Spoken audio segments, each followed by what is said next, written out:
Chris, cutting hair and dyeing it is not really on my curriculum checklist. How do you justify this as a learning activity? I justify as learning activity because you're mixing up colors, they're identifying colors, they are seeing what happens causal, when you cut the hair, when you make it grow back,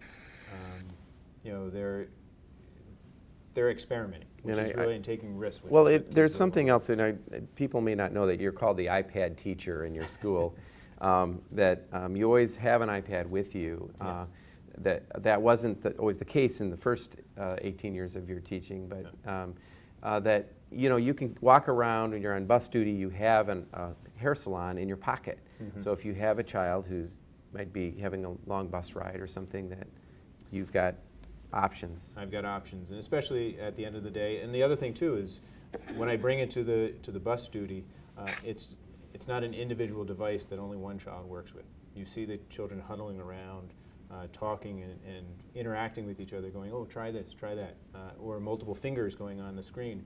A lot of very good apps allow for multiple fingers on the screen at one time, so that they're not overriding each other. So it does kind of bring kids together. They kind of explore. It's fun, and they are getting a lot of learning out of it. And I think, again, since we're in the context of the tech center here, that we want to start thinking of the teaching style.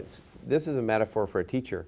It's interactive. It's a back and forth between the child. And one of the things that this is a really responsive kind of setting. It didn't make that noise until I touched it. So I took control, and we're interested in finding these kinds of experiences, whether it's old-fashioned, low-tech like the blocks behind us, right, that are sitting there quietly.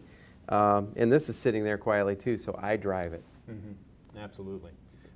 And the key is to balance the interaction with this along with the concrete activity to go along with the app. And when you can bridge those gaps, or bridge the two different materials that you're working with, that's very helpful for the kids, and they start to make connections outside of what their immediate activity is to something down the line.